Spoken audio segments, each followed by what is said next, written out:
출애굽기 16장. 이스라엘 백성들이 모두 엘림을 떠나 신광야로 갔다. 신광야는 엘림과 시내산 사이에 있었다. 그때는 이스라엘 백성들이 이집트에서 나온 지 둘째 달 보름이 되는 날이었다. 그곳 광야에서 이스라엘 백성들은 모세와 아론에게 불평을 늘어놓았다. 차라리 이집트 땅에서 주의 손에 죽는 편이 나을 뻔했소. 거기서는 우리가 고기 잡는 솥 주변에 둘러앉아 배불리 먹기라도 했소. 그런데 당신들이 우리를 이 광야로 끌고 들어와 우리를 다 굶겨 죽이고 있소. 그때 주께서 모세에게 말씀하셨다. 내가 너희에게 먹을거리를 하늘에서 비처럼 내려주겠다. 백성들에게 날마다 밖으로 나가서 그날 먹을 만큼을 거두어 드리도록 하여라. 이런 식으로 나는 백성들을 시험하여 그들이 과연 나의 지시를 따르는지 지켜보겠다. 엿새째 되는 날에는 다른 날에 거두어 드리는 것보다 갑절로 거두어 드리도록 하라. 모세와 아론이 온 이스라엘 백성들에게 말했다. 저녁 때가 되면 여러분은 주께서 여러분을 이집트 땅에서 이끌어내셨다는 사실을 분명히 알게 될 것입니다. 그리고 아침이 되면 여러분은 주의 영광을 똑똑히 보게 될 것입니다. 주께서는 여러분이 주께 불평하는 소리를 직접 다 들으셨습니다. 대체 우리가 누구라고 여러분은 우리를 향하여 이리 원망하는 것입니까? 모세가 계속해서 말을 이었다. 이제 주께서는 여러분을 배불리 먹이실 것입니다. 저녁에는 고기를 공급하여 먹게 하시고 아침에는 빵을 공급하여 먹게 하실 것입니다. 그것은 주께서 여러분의 불평하는 소리를 다 들으셨기 때문입니다. 대체 우리가 누구입니까? 우리를 향해 늘어놓은 여러분의 불평은 우리를 향한 것이 아니라 사실 주를 향한 것입니다. 모세가 아론에게 말했다. 이스라엘 백성들에게 이렇게 알리시오. 모두 주 앞으로 가까이 오시오. 주께서 여러분의 불평하는 소리를 들으셨소. 라고 말입니다. 아론이 이스라엘 백성들에게 말하는 동안 백성들이 광야 쪽을 바라보니 거기에는 주의 영광이 구름 가운데 나타나 있었다. 주께서 모세에게 말씀하셨다. 이스라엘 백성들이 불평하는 소리를 내가 다 들었다. 너는 그들에게 이르기를 너희가 해질녘에는 고기를 먹게 될 것이고 아침이 되면 빵을 배불리 먹을 수 있게 될 것이다. 그제야 너희는 내가 너희의 주 하나님인 줄을 알게 될 것이다. 라고 하여라. 저녁이 되자 메추라기들이 날아와 이스라엘 백성들의 진영을 뒤덮었다. 아침이 되자 이슬이 진영 주변에 두텁게 내렸다. 내려앉은 이슬이 마르자 광야의 지면에 작고 둥근 것이 깔려 있었다. 그것들은 땅 위에 내린 하얀 서리처럼 얇고 고왔다. 이스라엘 백성들이 그것을 보고 서로 수군거렸다. 이게 뭐지? 그들로서는 그것이 무엇인지 도무지 알 수 없었다. 모세가 그들에게 말했다. 그것은 주께서 여러분에게 먹으라고 주신 양식이요. 주께서 명령하시길 너희 모두는 각자 필요한 만큼씩만 거두어 드려라. 한 사람당 한 오멜씩 식구 수대로 거두도록 하여라고 했습니다. 이스라엘 백성들은 그대로 행했다. 어떤 이들은 더 많이 거두어 드렸고 어떤 이들은 더 적게 거두어 드렸다. 하지만 거둔 것들을 오멜 단위로 재어보니 많이 거둔 사람도 남지 않았고 적게 거둔 사람도 모자라지 않았다. 각자가 필요한 만큼씩만 거두어 드린 셈이 되었다. 모세가 말했다. 아무도 그 양식을 다음 날 아침까지 남겨두어서는 안 됩니다. 그럼에도 불구하고 이스라엘 백성들 중에는 모세의 말을 듣지 않고 아침까지 그 양식을 남겨둔 사람들이 있었다. 하지만 다음 날 아침에 보니 그 양식에 벌레가 쓸어 고약한 냄새가 났다. 모세가 그들에게 화를 냈다. 사람들은 아침마다 그 양식을 자기가 먹을 만큼씩만 거두어 드렸다. 남은 양식은 해가 뜨거워지면서 녹아버렸다. 매주 엿새날에는 이스라엘 백성들이 한 사람당 2오멜씩 갑절의 양식을 거두어 드렸다. 무리의 우두머리들이 모세에게 와서 이를 보고했다. 모세가 그들에게 일렀다. 주께서 말씀하시기를 내일은 쉬는 날 곧 주의 거룩한 안식일이다. 그러니 너희는 구울 것은 미리 구워놓고 삶을 것은 미리 삶아 놓아라. 그 나머지는 무엇이든 아침까지 남겨두어라고 했습니다. 이스라엘 백성들은 모세가 일러준 대로 거둔 것을 다음 날 아침까지 남겨두었으나 썩는 냄새도 나지 않고 구더기도 생기지 않았다. 모세가 말했다. 오늘은 그 남겨둔 것을 드시도록 하십시오. 오늘은 주께서 쉬시는 안식일이기 때문입니다. 여러분이 오늘은 들에서 아무것도 찾을 수 없을 것입니다. 여러분이 엿새 동안은 양식을 거두어 드릴 수 있지만 안식일인 이렛날에는 아무것도 거두어 드리지 못할 것입니다. 하지만 무리 가운데 몇몇 사람은 양식을 거두어 드리려고 이렛날에 밖에 나가 보았다. 하지만 그들은 아무것도 찾아볼 수 없었다. 주께서 모세에게 말씀하셨다. 너희가 언제까지 내 명령과 지시를 따르지 않으려느냐. 주께서 너희에게 안식일을 주셨음을 명심하여라. 엿새날에 이틀치 먹을 양식을 내려주시는 까닭이 여기에 있다. 이렛날에는 누구도 자기가 살고 있는 곳에서 밖으로 나가지 말도록 하여라. 그래서 이렛날에는 이스라엘 온 백성이 쉬었다. 이스라엘 백성들은 그 양식을 만나라고 불렀다. 그것은 고수 씨처럼 하얗게 생겼는데 그 맛은 꿀을 섞어 만든 과자 같았다. 모세가 말했다. 주께서 명령하시기를 너희 후손들을 위해 만나를 한 오멜 가져다가 잘 보관해 두어라. 내가 너희를 이집트 땅에서 이끌어낼 때 광야에서 내가 너희에게 양식으로 준 것이 어떤 것이었는지 너희 후손들에게 보여주도록 하여라 했습니다. 모세가 또 아론에게 말했다. 항아리를 가져다가 만나 한 오멜을 담도록 하십시오. 후손들을 위해 그것을 주 앞에 두고 보관하십시오. 아론은 주께서 모세에게 명하신 대로 만나를 증거판 앞에 두어 보관하였다. 이스라엘 백성들은 정착할 땅에 이르기까지 40년 동안 만나를 먹었다. 가나안 땅 경계에 도착할 때까지 그들은 만나를 먹고 살았다. 한 오멜은 10분의 1 에바이다. 누가복음 19장. 예수께서 여리고 성읍에 들어가 거리를 지나가실 때였다. 거기에는 삭개오라고 불리는 사람이 있었다. 그는 세리장이었고 큰 부자였다. 삭개오는 예수를 보려고 애썼지만 키가 작은 데다 사람들에게 떠밀려 예수를 볼 수가 없었다. 그래서 그는 일행을 앞질러 달려가 길가에 있는 뽕나무 위로 올라갔다. 일행이 그곳에 이르자 예수께서 위를 쳐다보시고 삭개오를 부르셨다. 삭개오여, 어서 내려오시오. 오늘은 내가 당신의 집에서 묵어야 하겠소. 그러자 삭개오는 얼른 내려와서 크게 기뻐하면서 예수를 자기 집으로 모셔드렸다. 이것을 보고서 사람들이 서로 수군거리며 아니 예수께서 죄인의 집에 묵으시려고 들어가시다니 하고 말했다. 삭개오는 일어서서 주님 앞에 이렇게 말했다. 주님, 제 재산의 절반을 가난한 사람들에게 나눠주겠습니다. 그리고 만일 제가 남을 속여서 빼앗은 것이 있다면 4배로 갚겠습니다. 예수께서 삭개오에게 말씀하셨다. 오늘 이 집에 구원이 이르렀소. 이제 이 사람도 아브라함의 자손이요. 보시오, 인자는 잃어버린 사람을 찾아 구원하러 이 땅에 왔소. 이어 예수께서 비유를 하나 말씀해 주셨다. 이 비유를 말씀하신 것은 예수께서 예루살렘 가까이에 오셨으므로 사람들이 이제 곧 하나님의 나라가 임할 것으로 생각하고 있었기 때문이었다. 예수께서 말씀하셨다. 귀족 출신인 어떤 사람이 왕위를 받아오려고 먼 나라로 떠나게 되었소. 길을 떠나기 직전 그 귀족은 10명의 종을 불러 모은 후 그들 각자에게 한 문화씩을 주면서 말하기를 내가 돌아올 때까지 이것으로 장사를 하여라 하였소. 그러나 그 귀족의 일부 백성들은 그를 미워한 나머지 그 나라로 사절단을 보내어 우리는 이 사람이 우리의 왕이 되는 것을 원하지 않습니다 하고 전하게 했소. 하지만 그 귀족은 결국 왕위를 받아가지고 자기 나라로 돌아왔소. 그리고 그는 사람을 시켜 자기가 돈을 맡긴 종들을 불러오게 했소. 그들 각자가 얼마나 벌었는지 셈해 보기 위해서였소. 첫 번째 종이 와서 말했소. 주인님, 저는 주인님이 맡기신 한 문화로 10문화를 벌었습니다. 주인이 말했소. 참 잘했다, 착한 종아. 내가 작은 일에 충실하였으니 내게 10고을을 다스릴 권한을 주겠다. 두 번째 종이 와서 말했소.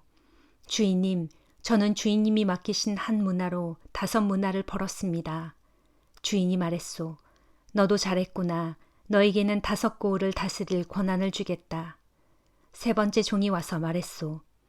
주인님, 여기 주인님이 제게 맡기신 한 문화가 있습니다. 저는 이 돈을 보자기에 잘 싸두었습니다. 사실 주인님은 지독하신 분이라서 맡기지도 않은 것을 빼앗아 가시고 심지도 않은 것을 거두어 들이시는 분이 아닙니까? 그러자 주인이 크게 놓아여 호통을 쳤소. 이 악한 종아, 내가 지독하다고? 좋다. 그러면 내 입에서 뱉은 말대로 지독한 사람이 되어주마. 그러니까 너는 나를 맡기지도 않은 것을 빼앗아가고 심지도 않은 것을 거두어들이는 사람으로 알았다는 것이 아니냐. 그렇다면 내가 왜 그 돈을 은행에 맡기지 않았느냐. 그랬더라면 최소한 이자라도 받을 수 있었지 않았겠느냐. 그러고서 주인은 옆에 있는 사람들에게 명령했소.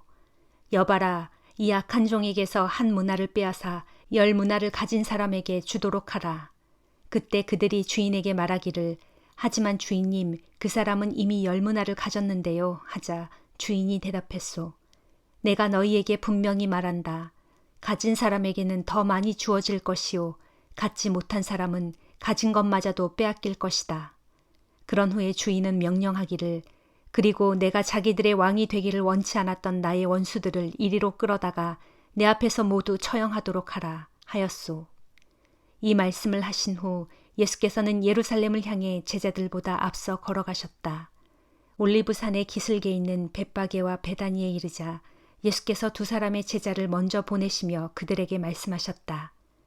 눈앞에 보이는 저 마을로 들어가면 아직 아무도 탄 적이 없는 어린 나귀 한 마리가 길가에 매여 있을 테니 너희는 고삐를 풀어서 그 어린 나귀를 이리로 끌고 오너라. 혹시라도 누가 나귀 고삐를 왜 푸는 것이요 하고 묻거든 주님께서 잠시 쓰시겠답니다 하고 대답하여라. 제자들이 마을에 들어가서 보니 과연 예수께서 말씀하신 대로 어린 나귀가 한 마리 매어 있었다. 그래서 고삐를 풀고 있는데 주인이 와서 물었다. 왜 우리 나귀를 풀고 있는 거요? 제자들이 대답했다. 주님께서 잠시 쓰시겠답니다. 그러고서 제자들은 어린 나귀를 예수께로 끌고 와서 자기들의 겉옷을 나귀 등에 얹은 다음 예수를 그 위에 타시게 했다. 예수께서 나귀를 타고 길을 가시자 사람들이 서로 자기들의 겉옷을 길 위에 폈다. 예수께서 올리브산의 내리막길에 이르렀을 때 지금껏 예수께서 행하신 여러 기적들을 목격해온 수많은 제자들이 크게 기뻐하며 큰 소리로 하나님을 찬양했다. 복되도다 주님의 이름으로 오시는 왕이시여 지극히 높은 곳에는 영광. 그런데 이런 광경을 보고 무리 가운데 섞여 있던 몇몇 바리새파 사람들이 투덜대며 예수께 말했다. 선생님, 당신들의 제자들을 꾸짖어 잠잠케 하십시오. 그러나 예수께서 그들에게 말씀하셨다. 만일 저들이 잠잠하면 길가에 돌들이 소리칠 것이요. 행렬이 예루살렘 가까이에 이르렀을 때 예수께서 예루살렘 도성을 바라보며 우셨다. 그리고 예루살렘을 향해 이렇게 말씀하셨다. 오늘 너도 내게 평화를 가져다 주는 일이 무엇인지 알았더라면 얼마나 좋았을까. 하지만 지금 내 눈에는 그 일이 감추어져 있어 보지 못하는구나. 장차 심판의 날이 내게 닥칠 터인데 그때 내 원수들이 진을 치고 너를 사방에서 조여들면서 너와 내 자녀들을 멸망시킬 것이다. 그때 내 원수들은 너를 철저히 파괴하여 돌 하나도 다른 돌 위에 얹혀 있지 못하게 할 것이다. 그것은 하나님께서 너를 찾아오신 때를 내가 알아차리지 못했기 때문이다. 예루살렘에 입성하신 예수께서는 성전에 들어가셨다. 그리고 거기에서 장사하는 사람들을 쫓아내시며 그들에게 말씀하셨다. 성경에 기록하기를 내 집은 기도하는 집이다 하였건만 지금 당신들은 내 집을 강도의 소굴로 만들어버렸소. 그런 후 예수께서는 날마다 성전에서 가르치셨다. 대제사장들과 율법 교사들과 백성의 지도자들은 머리를 맞대고 예수를 죽일 궁리를 하고 있었다.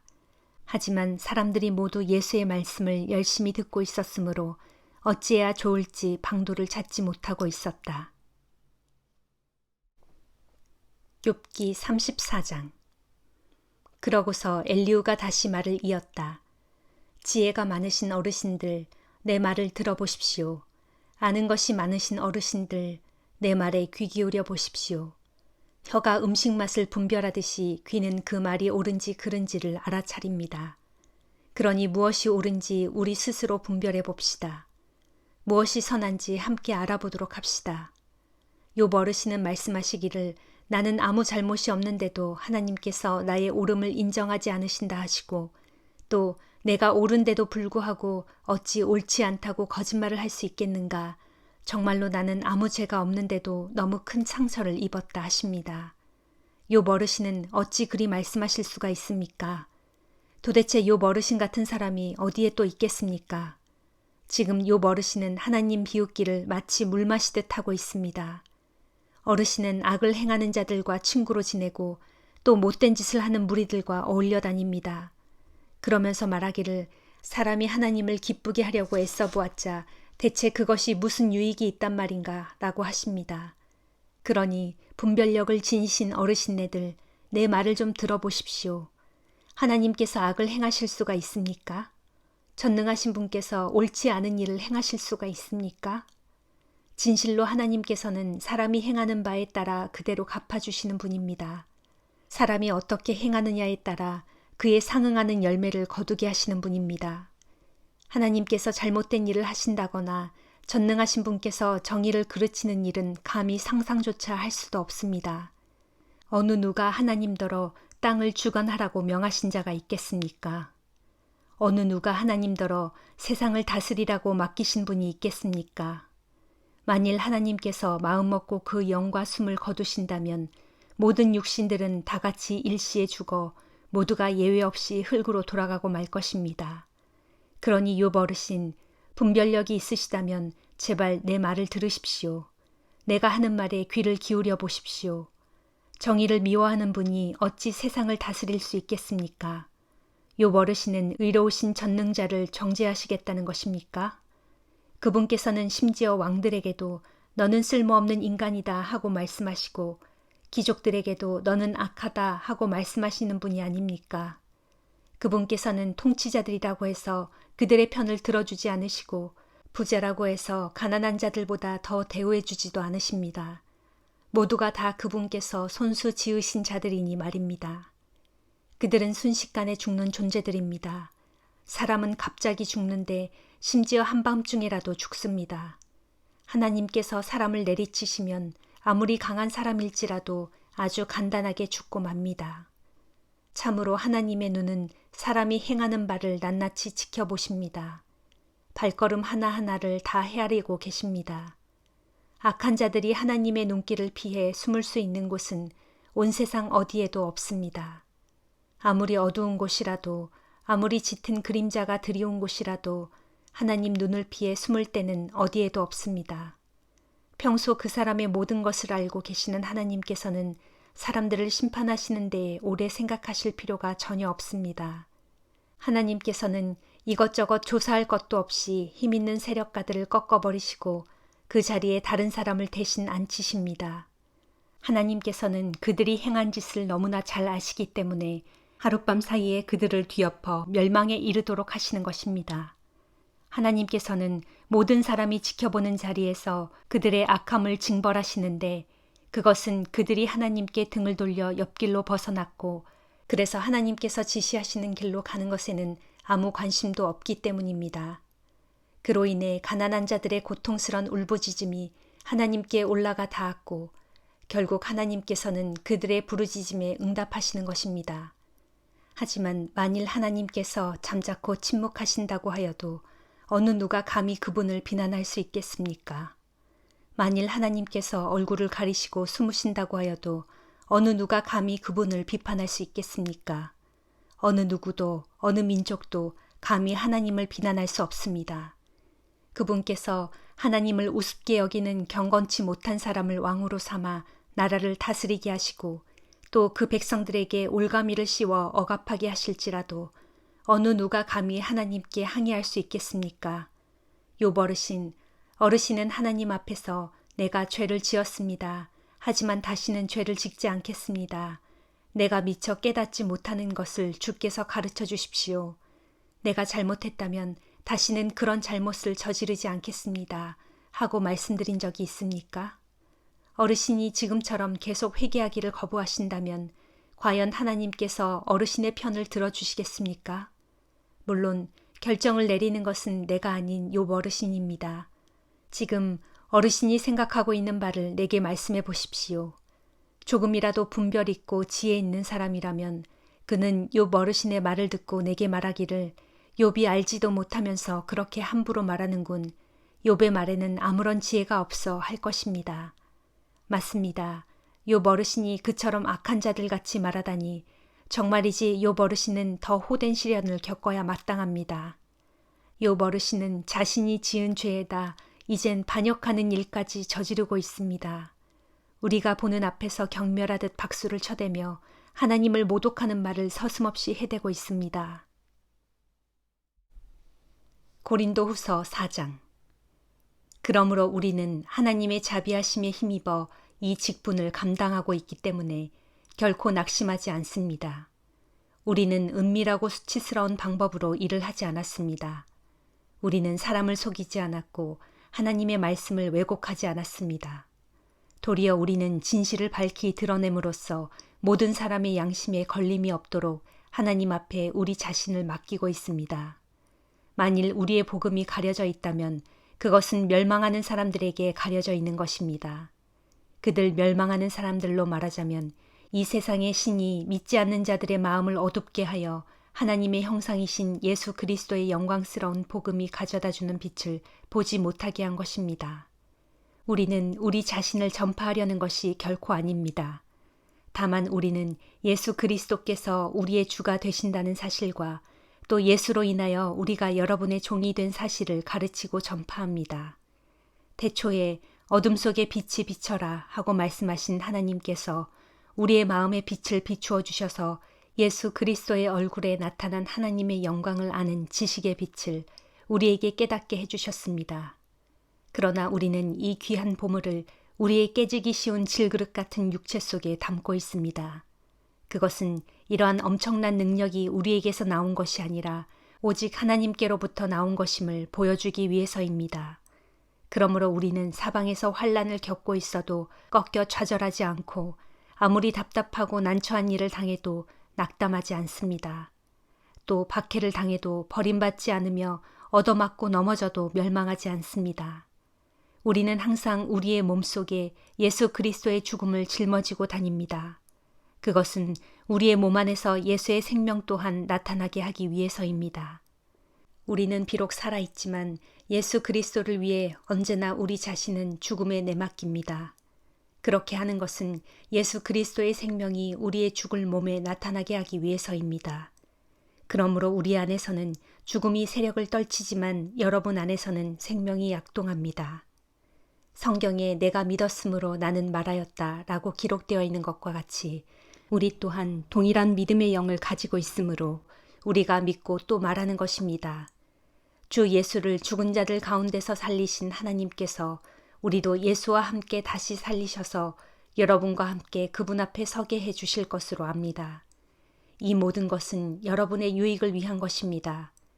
그리하여 더 많은 사람들에게 하나님의 은혜가 점점 더 풍성히 임하여 감사하는 마음이 넘치게 하고 그럼으로써 하나님께 영광을 돌리게 하려는 것입니다.